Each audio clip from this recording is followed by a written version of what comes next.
Iron ডোম ধ্বংস, Israel কাঁপছে, হিজবুল্লাহর নতুন যুদ্ধ কৌশল। 5টি আয়রন ডোম ইউনিট 1 মাসে গুড়িয়ে দিয়েছে হিজবুল্লাহ।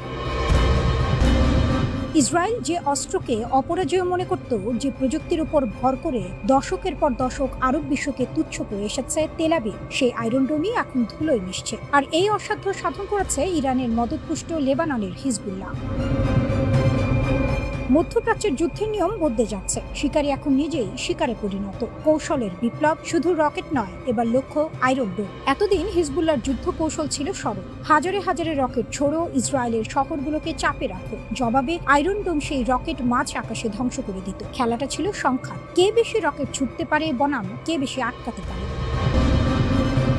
কিন্তু এবার হিজবুল্লাহ সম্পূর্ণ নতুন পথে হেঁটেছে। রকেটের সংখ্যা বাড়ানোর বদলে তারা সরাসরি টার্গেট করেছে আয়রন ডোমের লঞ্চার আর রাডার সিস্টেমকে। Precision guided attack, loitering munition, এক ধরনের আত্মঘাতী ড্রোন যা আকাশে উঠতে থাকে এবং সঠিক মুহূর্তে আঘাত করে। এই ড্রোনগুলো আগে আয়রন ডোমের অবস্থান শনাক্ত করে, তারপর নিখুঁতভাবে আঘাত হানে।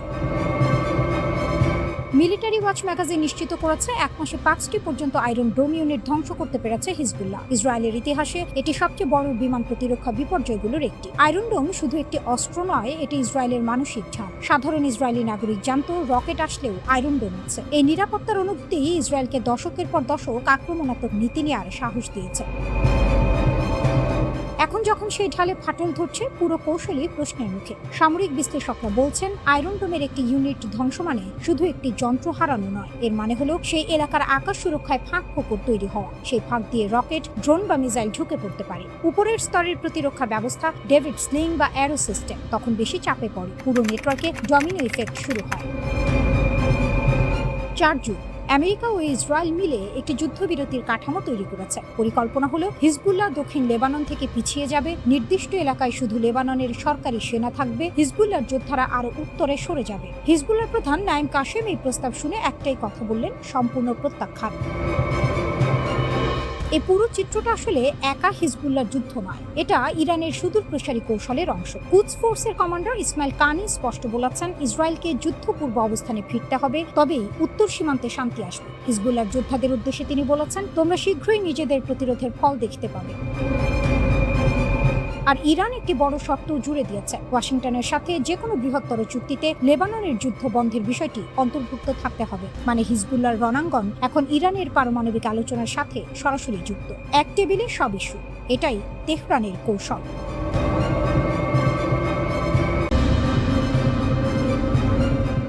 পারমাণবিক বোমা বানাবে ইরান, IAEA এর রিপোর্টে যা ফাঁস হলো তা শুনলে পশ্চিমা বিশ্বের ঘুম উড়ে যাবে।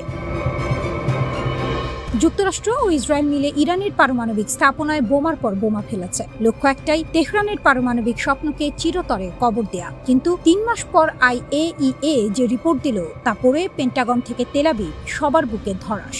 কারণ ইরানের সমৃদ্ধ ইউরেনিয়ামের গায়ে একটি আঁচড়ও লাগেনি। সেই ভয়ঙ্কর মজুদ এখনো আছে। কোথায় আছে, কি অবস্থায় আছে, তা কেউ জানে না। হামলা হলো, কিন্তু ইউরেনিয়াম গেল কোথায়? ফেব্রুয়ারির শেষ দিকে যুক্তরাষ্ট্র ও ইসরায়েল ইরানের প্রধান পারমাণবিক স্থাপনাগুলোতে একযোগে হামলা চালায়। উদ্দেশ্য ছিল ইরানকে পারমাণবিক অস্ত্র তৈরির পথ থেকে চিরতরে সরিয়ে দেয়া। ট্রাম্প বুক ঠুকে বললেন, মিশন সফল। নেতানিয়াহু বিজয়ের হাসি হাসলেন, কিন্তু IAEA এর রিপোর্ট সেই হাসি মুহূর্তেই মিলিয়ে দিয়েছে।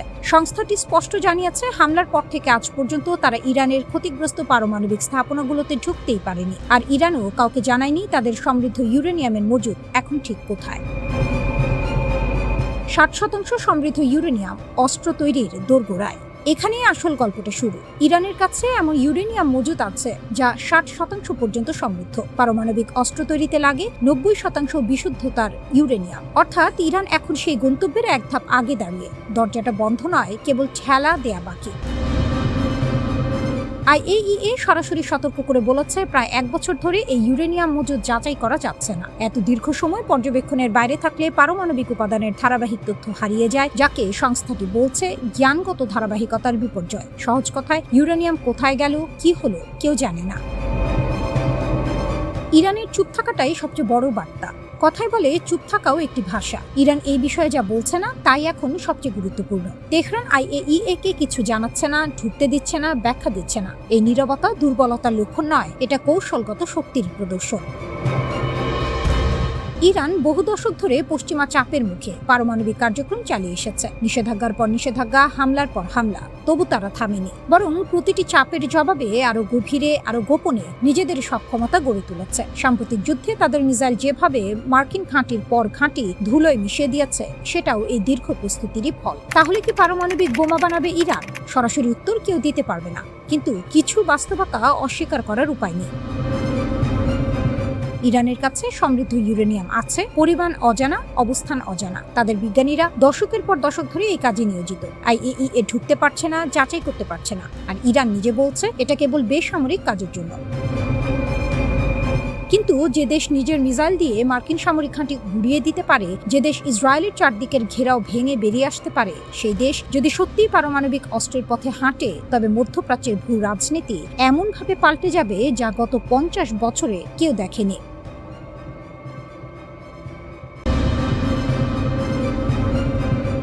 বিশ্বের 1 নম্বর সুপার পাওয়ার যুক্তরাষ্ট্র, যার সদর দপ্তর হোয়াইট হাউস। হাজার হাজার মাইল দূরে বসে একটা দেশ হুমকি দিচ্ছে যে তারা এমন মিসাইল বানাচ্ছে যা সরাসরি ওভাল অফিসের ছাদ খুঁড়ে ভেতরে ঢুকবে। শুধু তাই নয়, তারা ক্যামেরার সামনে বুক চিতিয়ে বলছে চোখের বদলে চোখ অনেক হয়েছে, এবার সরাসরি মাথা নেওয়া হবে।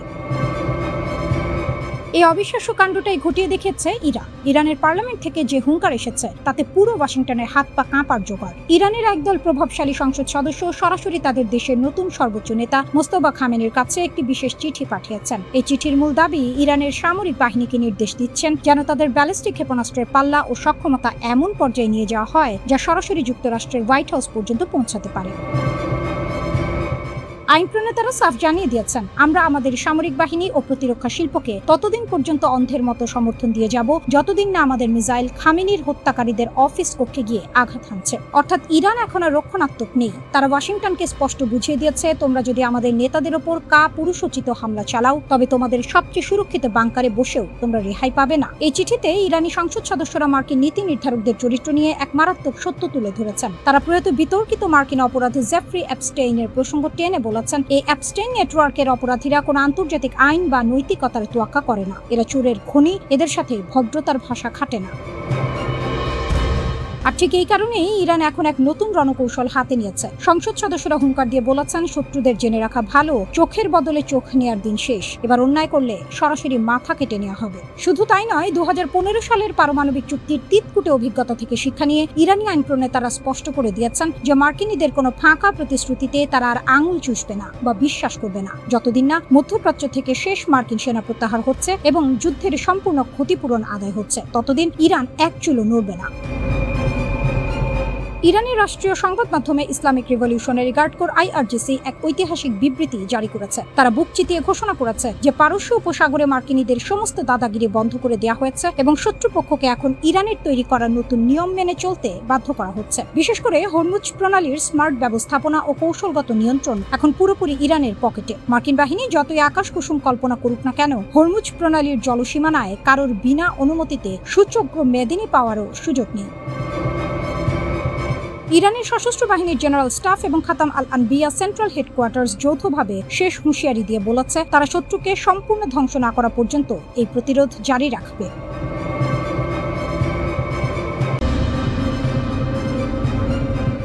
আমেরিকার 20টি ঘাঁটি ধ্বংস, রিপার ড্রোন ভূপাতিত, আকাশযুদ্ধে ইরানের কাছে হার মানল পরাশক্তি। 3টি বিমানবাহী রণতরী, 200-র বেশি যুদ্ধ বিমান, বিশ্বের সবচেয়ে ব্যয়বহুল সামরিক মেশিন। আমেরিকা পারস্য উপসাগরে এই বিশাল শক্তি নিয়ে এসেছিল ইরানকে চূর্ণ করতে, কিন্তু যুদ্ধের ধুলো যখন একটু সরল, দেখা গেল ছবিটা উল্টো। মধ্যপ্রাচ্যের 8টি দেশে আমেরিকার কমপক্ষে 20টি সামরিক ঘাঁটি ধ্বংস করেছে ইরান, আর মার্কিন বাহিনীর সবচেয়ে ভরসার অস্ত্র MQ-9 রিপার ড্রোন মাটিতে ফেলে দিয়েছে তেহরান। প্রশ্নটা এখন একটাই, আকাশযুদ্ধে কি সত্যি হার মানল পরাশক্তি? রিপার যখন শিকার হলো, MQ-9 রিপার নামেই আতঙ্ক। এই ড্রোন আফগানিস্তানে তালেবান কমান্ডার শেষ করেছে, ইরাকে মিলিশিয়া নেতা মেরেছে, সিরিয়ায় রাতের অন্ধকারে নীরব মৃত্যু নামিয়েছে। যাকে লক্ষ্য করে সে জানতেও পারেনি কখন শেষ হয়ে গেছে। সেই রিপার এবার হরমুজ প্রণালীর কেশম দ্বীপের কাছে আর উঠতে পারেনি। ইরান এই রিপারকে ভূপাতিত করতে ব্যবহার করেছে আরাশি কামাঙ্গি, তাদের নতুন এয়ার ডিফেন্স সিস্টেম, যা এই যুদ্ধেই প্রথমবার যুদ্ধের মাঠে নামলো। প্রথম অভিষেকেই শিকার, প্রথম পরীক্ষাতেই পাস। ইরানের সামরিক বাহিনীর শীর্ষ কর্মকর্তা ব্রিগেডিয়ার জেনারেল আলী রেজা এলহামি এরপর যা বললেন তা ওয়াশিংটনকে ভাবিয়ে তুলেছে। তিনি বললেন, শত্রুরা MQ-9, হার্মিস 900 লুকাস এই শক্তিশালী আত্মঘাতী ড্রোনের বহর দিয়ে যুদ্ধক্ষেত্রে আধিপত্য বিস্তার করতে চেয়েছিল, কিন্তু ইরান সেই ড্রোন ধ্বংস করে দেখিয়ে দিয়েছে মার্কিন আকাশ আধিপত্য অপরাজেয় নয়। 20টি ঘাঁটি, মানচিত্র জুড়ে আঘাত। আন্তর্জাতিক সংবাদ মাধ্যমের দাবি, সাম্প্রতিক এই যুদ্ধে মধ্যপ্রাচ্যের 8টি দেশে ছড়িয়ে থাকা আমেরিকার কমপক্ষে 20টি সামরিক ঘাঁটিতে আঘাত করেছে ইরান, শুধু ক্ষেপণাস্ত্র ও আত্মঘাতী ড্রোন ব্যবহার করে। এটা কোনো এলোপাথারি হামলা ছিল না, এটা ছিল সুপরিকল্পিত, সুনির্দিষ্ট, প্রতিটি লক্ষ্য বেছে নেওয়া। বছরের পর বছর ধরে ইরান বলে আসছিল মধ্যপ্রাচ্যে আমেরিকার প্রতিটি সামরিক স্থাপনা তাদের ক্ষেপণাস্ত্রের রেঞ্জের মধ্যে। অনেকে সেটাকে হুমকির ভাষা বলে উড়িয়ে দিয়েছিল। যুদ্ধের মাঠ প্রমাণ করল হুমকি ছিল না, সত্য ছিল। কয়েক মাস হামলার পরেও ইরান দাঁড়িয়ে আমেরিকা ও ইসরায়েল মিলে ইরানের সামরিক স্থাপনায় কয়েক মাস ধরে হামলা চালিয়েছে। লক্ষ্য ছিল ইরানের সামরিক মেরুদণ্ড ভেঙে দেয়া, কিন্তু বিশ্লেষকরা বলছেন ইরানের নতুন আক্রমণ প্রতিহত করার সক্ষমতা এখনো অক্ষুণ্ণ। কেন? কারণ ইরান যে পথে হেঁটেছে সেটা চমৎকার। তারা স্থির রাডার সিস্টেমের উপর নির্ভরতা কমিয়েছে। স্থির মানে লক্ষ্যবস্তু শত্রু খুঁজে নিতে পারে, ধ্বংস করতে পারে। তাই ইরান বেছে নিয়েছে সহজে স্থানান্তরযোগ্য, তুলনামূলক সস্তা, দেশেই তৈরি প্রতিরক্ষা ব্যবস্থা। ধ্বংস করলে আরেকটা আসে, একটা সরলে অন্যটা বসে, হাইড্রার মাথার মতো। 18টি ক্ষেপণাস্ত্র ঘাঁটি আবারও সচল। এই যুদ্ধের মাঝেই খবর এলো ইরান তাদের 18টি ক্ষেপণাস্ত্র ঘাঁটি আবারও সক্রিয় করেছে। বিশ্লেষকদের হিসাব বলছে এই ঘাঁটিগুলোতে কমপক্ষে 1000 ব্যালিস্টিক ক্ষেপণাস্ত্র প্রস্তুত অবস্থায় রয়েছে। প্রতিটি ক্ষেপণাস্ত্র একটি লক্ষ্য। 1000 লক্ষ্য মানে 1000 সম্ভাব্য আঘাত। মধ্যপ্রাচ্যের কোনো মার্কিন ঘাঁটি, কোনো বন্দর, কোনো তেল স্থাপনা এই রেঞ্জের বাইরে নয়।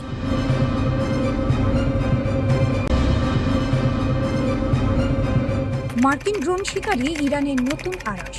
বিশ্বের সবচেয়ে অত্যাধুনিক, সবচেয়ে দামি এবং ঘাঘু গোয়েন্দা ড্রোন আমেরিকার MQ-9 রিপার। আকাশে ওড়ার সময় একে মনে করা হয় অপরাজেয় এক বাজ পাখি, কিন্তু হরমুজ প্রণালীর নীল জলরাশির ওপর দিয়ে ওড়ার সময় হুট করেই যেন এই বাজ পাখির লেজে গোবরে অবস্থা হলো। মার্কিন অহংকার ধুলোই মিশিয়ে দিয়ে চোখের পলকে ড্রোনটিকে আকাশ থেকে নামিয়ে আনলো ইরান। মাসের পর মাস ধরে আমেরিকা আর ইসরায়েলের একের পর এক হামলায় সবাই যখন ভাবছিল ইরান এবার কাগজের বাঘ হয়ে গেছে, তখনই তেহরান খেলল তার আসল চাল। নিজেদের তৈরি একদম নতুন গোপন এক আকাশ প্রতিরক্ষা ব্যবস্থা দিয়ে মার্কিন ড্রোনকে মাটিতে আছড়ে ফেলে ইরান প্রমাণ করল তারা দমে যাওয়ার পাত্র নয়। কিন্তু কি এই রহস্যময় অস্ত্র? কিভাবে ইরান মার্কিন প্রযুক্তির চোখে ধুলো দিল? আজ আমরা আল জাজিরার এক্সপ্লেইনারের ওপর ভিত্তি করে উন্মোচন করব ইরানের সেই নতুন তুরুপের তাস, যার নাম আরাশ-ই কামানগির। ইরান যখন কোনো অস্ত্রের নাম রাখে তখন তার পেছনে গভীর ইতিহাস থাকে। এবারের নতুন এই প্রতিরক্ষা ব্যবস্থা ফার্সি অর্থ হল তীরন্দাজ আরাশ। পারস্যের লোকগাথায় যিনি এক তীর ছুঁড়ে দেশের সীমানা নির্ধারণ করেছিলেন, শত্রুর বুক কাঁপিয়ে দিয়েছিলেন, আজকের ইরানও যেন আমেরিকার সামনে সেই পৌরাণিক বীরের মতোই বুক চিতিয়ে দাঁড়িয়েছে। কিন্তু কেন এই চাল? মার্কিন যুক্তরাষ্ট্র যখন বন্দর আব্বাসের কাছে ইরানি ঘাঁটিতে হামলা চালিয়ে ভাবছিল তারা ইরানকে কোণঠাসা করে ফেলেছে, ঠিক তখনই ইরান এই আরাশ দিয়ে মোক্ষম আঘাতটি হানল। IRGC বা ইরানের বিপ্লবী গার্ড বাহিনী শুধু ড্রোন ফেলেই শান্ত হয়নি, তারা পাল্টা জবাবে মার্কিন বিমান ঘাঁটিতেও রকেট হামলা চালিয়েছে। এর অর্থ পরিষ্কার, ইরান ইটের বদলে পাটকেলটি মারতে খুব ভালো করেই জানে।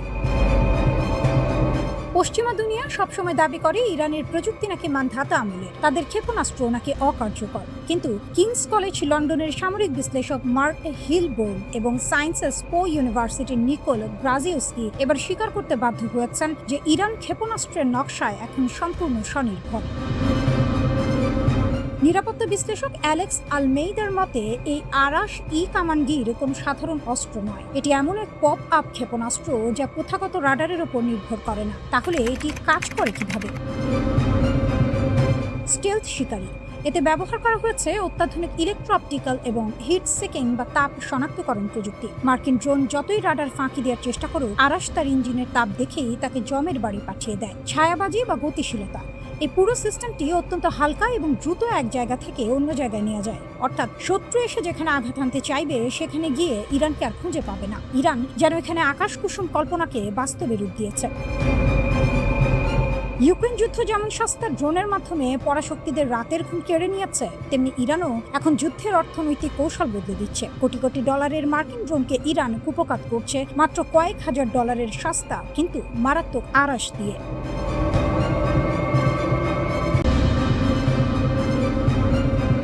আকাশে উঠছিল অত্যাধুনিক এক হত্যা যন্ত্র।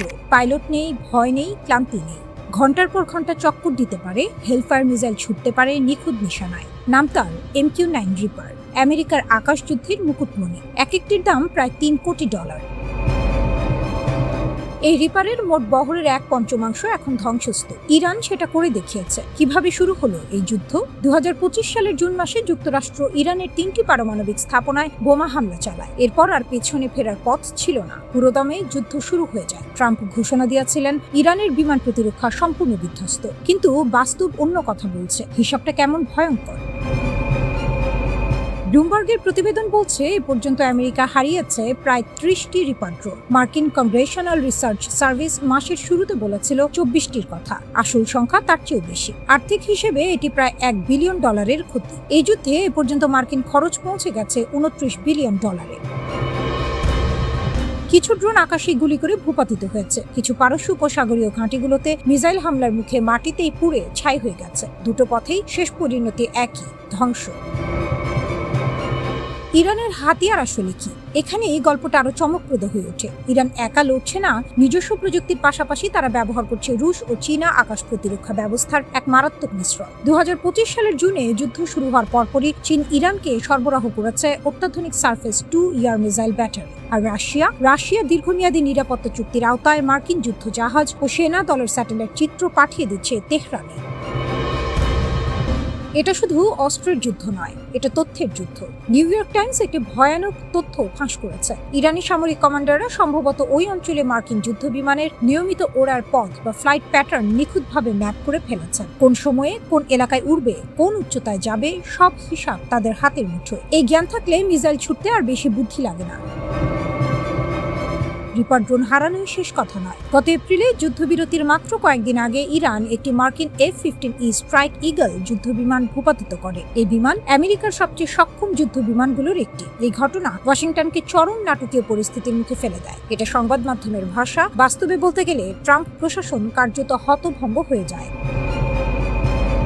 এর কিছুদিন পরেই ভঙ্গুর যুদ্ধবিরতি হয়। সেটা এখনো টিকে আছে। কতদিন থাকবে কেউ জানে না। তাহলে কি ইরান জিতছে? সেটা বলা কঠিন, কিন্তু এটা স্পষ্ট যে দুর্বল ইরান ধারণাটি এই যুদ্ধে চূর্ণ হয়ে গেছে। রিপার ড্রোনগুলো ছিল আমেরিকার অহংকারের প্রতীক। মানুষ ছাড়া যুদ্ধ করার ক্ষমতা, বিপদ ছাড়া আধিপত্য। ইরান সেই অহংকারের 1/5 ছায়ে পরিণত করেছে। তারা প্রমাণ করেছে যে রাশিয়া চীনের ছায়ে বেড়ে ওঠা একটি আঞ্চলিক শক্তি। সঠিক কৌশল ও সঠিক মিত্র থাকলে পৃথিবীর সবচেয়ে শক্তিশালী সামরিক বাহিনীকেও বেকায়দায় ফেলতে পারে। ট্রাম্প যদি পুনরায় পূর্ণমাত্রার যুদ্ধ শুরু করতে চান, মার্কিন কর্মকর্তারাই এখন সতর্ক করছেন। ঝুঁকি এখন অনেক বেশি, কারণ ইরান এখন জানে কোথায়, কখন, কিভাবে আঘাত করতে হয়।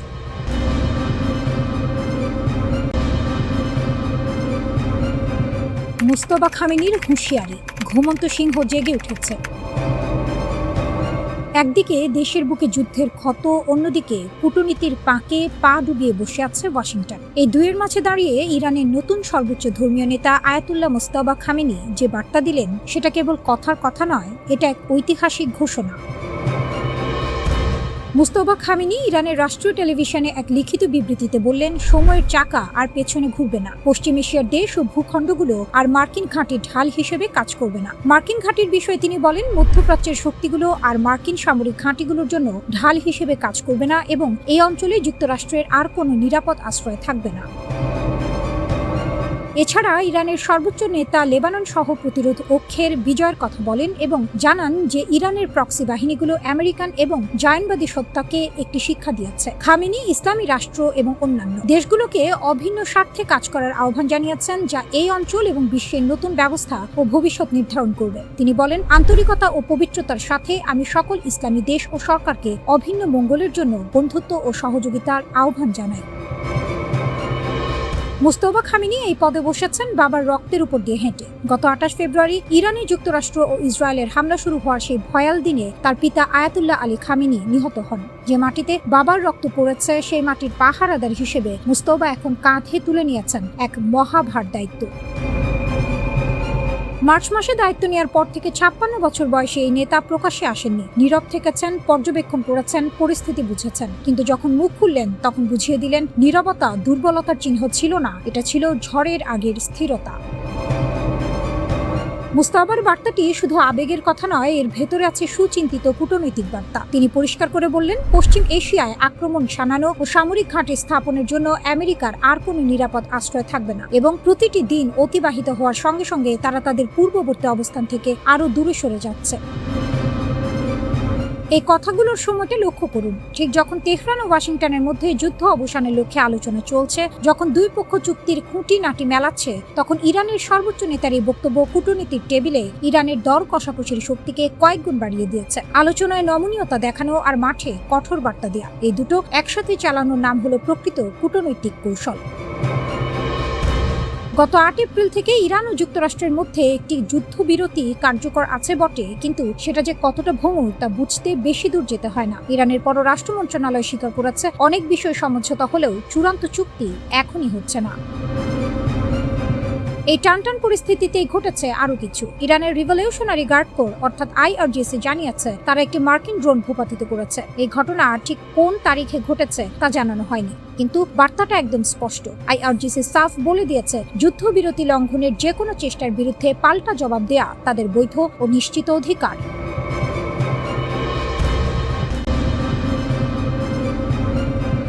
কয়েকশো ডলারের একটি ছোট ড্রোন আর কোটি কোটি ডলারের তৈরি একটি বিমান প্রতিরক্ষা ব্যবস্থা, কে জিতবে?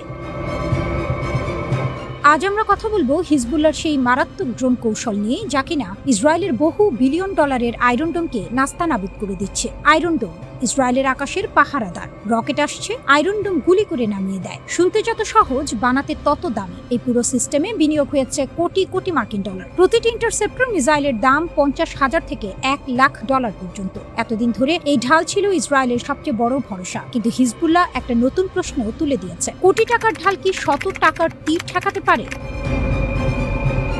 এফপিভি ড্রোন, এই অস্ত্র কি? এফপিভি মানে ফার্স্ট পারসন ভিউ, মানে চালক গ্যাজেট পরে বসে থাকেন আর ড্রোনের চোখ দিয়ে দেখতে পান সরাসরি। এটাকে চালানো অনেকটা ভিডিও গেমের মতো, কিন্তু ফলাফল গেমের নয়, বাস্তব। হিজবুল্লাহ এখন যে ড্রোন ব্যবহার করছে সেগুলো আরো এক ধাপ উপরে, ফাইবার অপটিক ড্রোন। এই ড্রোন উঠতে উঠতে পেছনে একটি চিকন কাচের সুতো ছেড়ে যায়, সেই সুতো দিয়েই নিয়ন্ত্রণ হয়। এখানে আয়রন ডোমের বিপদ, ইলেকট্রনিক জ্যামার দিয়ে রেডিও সিগন্যাল কেটে দেওয়া যায়, কিন্তু কাচের সুতো কাটবে কিভাবে? সম্প্রতি হিজবুল্লাহ একটি ভিডিও প্রকাশ করেছে, যেখানে দেখা যাচ্ছে একটি বিস্ফোরক বোঝাই ড্রোন সরাসরি ইসরায়েলি আয়রন ডোম ব্যাটারিতে আছড়ে পড়ছে। বিশেষজ্ঞরা বলছেন এটি শুধু একটি হামলা নয়, এটি একটি বার্তা। বার্তা হলো, তোমার সবচেয়ে দামি ঢালটাই এখন লক্ষ্যবস্তু। মার্চ থেকে হিজবুল্লাহ এই ড্রোন ব্যবহার বহুগুণ বাড়িয়েছে। ইসরায়েলি মিডিয়া নিজেই স্বীকার করছে, সেনাদের মধ্যে হতাহতের সংখ্যা বাড়ছে। ইসরায়েলের নিজস্ব প্রতিরক্ষা প্রযুক্তি কোম্পানি অ্যাকশন ভিশনের ম্যানেজিং ডিরেক্টর নেরি জিন বলেছেন একটি চমকে দেওয়ার মতো কথা। তিনি বলেন, 10 কোটি টাকার ট্যাঙ্ক হঠাৎ হার মেনে যায় মাত্র $400 একটি এফপিভি ড্রোনের কাছে। এই কথাটা মনে রাখবে, এটা শত্রুপক্ষ বলেনি, ইসরায়েলের নিজেরই একজন প্রতিরক্ষা বিশেষজ্ঞ বলেছেন। এর মানে দাঁড়াচ্ছে আধুনিক যুদ্ধে সবচেয়ে দামি অস্ত্রই সবচেয়ে কার্যকর। এই সমীকরণটা ভেঙে পড়ছে। এই ফাইবার অপটিক ড্রোনের ব্যবহার প্রথম দেখা গেছে রাশিয়া ইউক্রেন যুদ্ধে। দুই পক্ষই জাল, গুলি, ইলেকট্রনিক ডিফেন্স দিয়ে এটা থামানোর চেষ্টা করেছে, পারেনি। হিজবুল্লাহ সেই যুদ্ধের প্রতিটি পাঠ মুখস্থ করেছে। তাই ইউক্রেনের রাষ্ট্রদূত পর্যন্ত বলেছেন, ইসরায়েল ইউক্রেনের কাছ থেকে ড্রোন যুদ্ধের শিক্ষা নেয়নি, আর সেটাই এখন তার কাল হয়েছে। হিজবুল্লাহ শুধু অস্ত্র কিনেনি, সে যুদ্ধের নতুন ব্যাকরণ শিখেছে। পরিস্থিতি এতটাই নাজুক হয়েছে যে প্রধানমন্ত্রী নেতানিয়াহু নিজে একটি বিশেষ ড্রোন প্রতিরোধ প্রকল্প গঠনের নির্দেশ দিয়েছেন, তবে সঙ্গে স্বীকার করেছেন সমাধান পেতে অনেক সময় লাগবে। ইসরায়েল এখন এআই চালিত ডিটেকশন, লেজার অস্ত্র, মাইক্রোওয়েভ ডিফেন্স নিয়ে ভাবছে, কিন্তু সেগুলো কবে আসবে কেউ জানে না।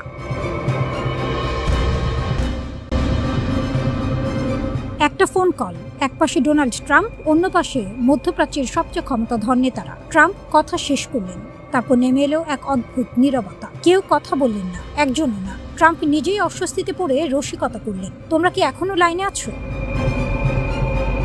যে ফোন কলে কাঁপল মধ্যপ্রাচ্য, ট্রাম্প এক লাইনে জড়ো করলেন ৮ দেশের শীর্ষ নেতাদের। সৌদি আরব, সংযুক্ত আরব আমিরাত, কাতার, পাকিস্তান, তুরস্ক, মিশর, জর্ডান, বাহরাইন। উদ্দেশ্য ছিল ইরানের সঙ্গে যুদ্ধবিরতির আলোচনা, কিন্তু ট্রাম্প হঠাৎ মোড় ঘুরিয়ে দিলেন। বললেন, ইরানের সঙ্গে যুদ্ধ শেষ হওয়া মাত্রই সব মুসলিম দেশকে ইসরায়েলের সঙ্গে সম্পর্ক স্বাভাবিক করতে হবে। আব্রাহাম অ্যাকর্ডের পরিধি বাড়াতে হবে এখনই। ফোন লাইনে বজ্রপাত নামল। সৌদি আরব, কাতার, পাকিস্তান, যাদের ইসরায়েলের সঙ্গে কোনো আনুষ্ঠানিক সম্পর্কই নেই, তারা একটা শব্দও বললেন না। ট্রাম্পের এই মহাপরিকল্পনার সামনে সবচেয়ে বড় পাথর হয়ে দাঁড়িয়ে আছেন সৌদি ক্রাউন প্রিন্স মোহাম্মদ বিন সালমান। একসময় ইসরায়েলের দিকে একটু হাত বাড়ানোর ইচ্ছা ছিল তার, কিন্তু গাজায় রক্তের বন্যা দেখার পর রিয়াদের অবস্থান পাথরের মতো শক্ত হয়ে গেছে। ওভাল অফিসে ট্রাম্পের সঙ্গে সরাসরি বৈঠকেও বিন সালমান আব্রাহাম অ্যাকর্ডে সই করতে রাজি হননি। সৌদি প্রশাসনের বার্তা একটাই, স্বাধীন ফিলিস্তিন রাষ্ট্রের সুনির্দিষ্ট প্রতিশ্রুতি ছাড়া ইসরায়েলের সঙ্গে কোনো বন্ধুত্ব নেই, থাকবেও না। আমেরিকান ও ইসরায়েলি কূটনীতিকরাও স্বীকার করছেন এই অচলাবস্থা সহজে কাটছে না। সেপ্টেম্বরে ইসরায়েলে নির্বাচন আসছে। নতুন সরকার কেমন হবে না জেনে সৌদি আরব কোনো বড় চাল চালবে না। বিন সালমান তেলে মাথা দেওয়ার মানুষ নন। ট্রাম্প ট্রুথ সোশ্যালে লিখেছেন, একদিন হয়তো ইরান ও ইসরায়েলকে স্বীকৃতি দিয়ে আব্রাহাম অ্যাকর্ডের অংশ হবে। এই কথা পড়ে মধ্যপ্রাচ্যের রাজনৈতিক বিশ্লেষকরা কেউ হেসাচ্ছেন, কেউ মাথায় হাত দিয়েছেন। ইরান, যে দেশ দশকের পর দশক ধরে ইসরায়েলকে তার অস্তিত্বের সবচেয়ে বড় হুমকি মনে করে, সে কিনা একদিন তেল আবিবকে আলিঙ্গন করবে, এটা কল্পনার জগতেও কঠিন। কিন্তু ট্রাম্প এই কল্পনাকেই কূটনীতির হাতিয়ার বানাচ্ছেন। রিপাবলিকান সিনেটর লিন্ডসে গ্রাহাম আরও এক ধাপ এগিয়ে হুঁশিয়ারি দিয়েছেন, মুসলিম নেতারা যদি এই সুযোগ হাতছাড়া করেন, সমগ্র মধ্যপ্রাচ্যের ভবিষ্যৎ অন্ধকারে ডুবে যাবে। এই ধমকের ভাষা দেখিয়ে বোঝা যায় ওয়াশিংটন আসলে কতটা মরিয়া।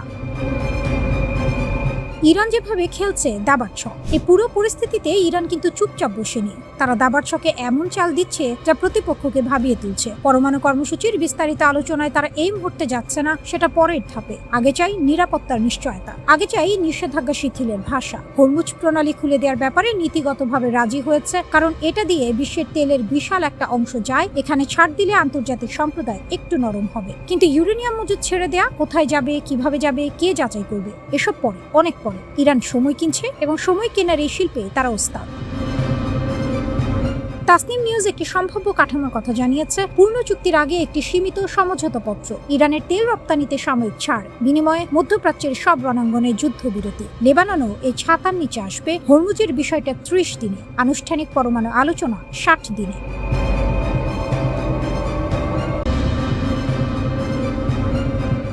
ধ্বংসের ধোঁয়া এখনো কাটেনি, অথচ কারখানায় আবার আলো জ্বলছে। মিসাইলের গর্জন থামতে না থামতেই ওয়েল্ডিং এর ফুলকি উঠছে ইরানের অস্ত্র কারখানায়। যুক্তরাষ্ট্র আর ইসরায়েল ভেবেছিল এবার চিৎ করে দেওয়া গেছে, কিন্তু হিসাব মেলেনি। মার্কিন গোয়েন্দাদের নিজেদের রিপোর্টই বলছে তেহরান ঘুরে দাঁড়াচ্ছে এবং প্রত্যাশার চেয়ে অনেক দ্রুত।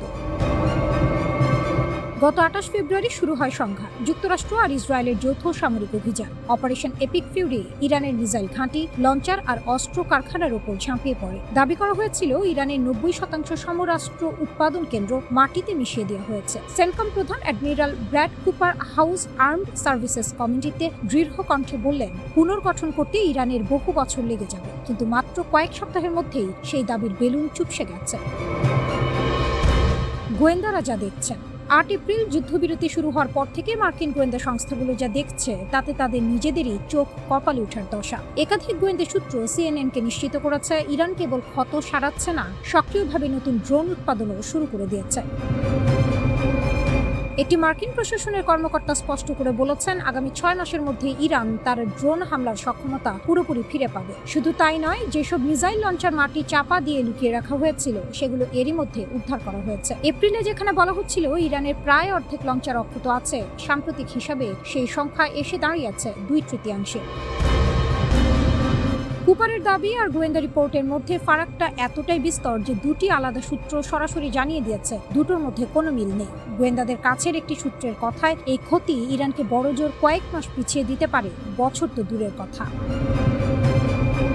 এত দ্রুত কিভাবে সম্ভব হলো? তেলে জলে মেশে না, কিন্তু রাশিয়া আর চীনের সঙ্গে ইরানের সম্পর্ক সেই নিয়মেরই ব্যতিক্রম। দ্রুত পুনর্গঠনের পেছনে এই দুই মিত্রের ভূমিকা অস্বীকার করার উপায় নেই। চীন যুদ্ধ চলাকালীন সময়েও ইরানকে মিসাইল তৈরির যন্ত্রাংশ সরবরাহ করে যাচ্ছে। মার্কিন নৌ অবরোধে সরবরাহ কিছুটা কমলেও থামেনি। ইসরায়েলি প্রধানমন্ত্রী নেতানিয়াহু নিজেও সিবিএস নিউজে এই তথ্য স্বীকার করেছেন। চীন অবশ্য এই অভিযোগ নাকচ করে দিয়েছে, তবে যন্ত্রাংশের খালি বাক্সগুলো নিজের হয়েই কথা বলে। এর বাইরে আরেকটি বড় কারণ হলো হামলা আসলে যতটা কার্যকর হয়েছে বলে দাবি করা হয়েছিল ততটা হয়নি। ইরানের প্রতিরক্ষা শিল্পের একটি অংশ শুরু থেকেই সম্পূর্ণ অক্ষত ছিল, অর্থাৎ শূন্য থেকে শুরু নয়, একটা মজবুত ভিত্তির উপর দাঁড়িয়ে ইরান পুনর্গঠন শুরু করতে পেরেছে। ড্রোন এখনকার আসল মাথা ব্যথা। যুদ্ধের আগে ইরানের হাজার হাজার ড্রোন ছিল, হামলার পরও তার অন্তত 50% অক্ষত থেকে গেছে। এখন সেখানে নতুন উৎপাদন যোগ হচ্ছে। এই ড্রোনগুলোই মধ্যপ্রাচ্যে মার্কিন মিত্রদের জন্য সবচেয়ে বড় উদ্বেগের কারণ হয়ে উঠেছে। কেন? কারণটা সহজ অঙ্কের। ইরানের একটি ড্রোনের দাম মাত্র $20,000। সেটা ঠেকাতেই যুক্তরাষ্ট্রকে খরচ করতে হয় $40 লাখ। একটি ড্রোন আর পাল্টা খরচ 200 গুণ। এই অসম অর্থনীতিতে ইরান টিকে থাকতে পারে অনেকক্ষণ। অন্যদিকে প্রতিপক্ষের কোষাগার খালি হয় তরতর করে। মিসাইল সক্ষমতা এখনো পুরোপুরি পুনর্গঠিত না হলেও ড্রোন দিয়েই সেই ঘাটতি পুষিয়ে নিতে পারে তেহরান। ইসরায়েল থেকে শুরু করে উপসাগরীয় দেশগুলো সবাই এই ড্রোনের নাগালে।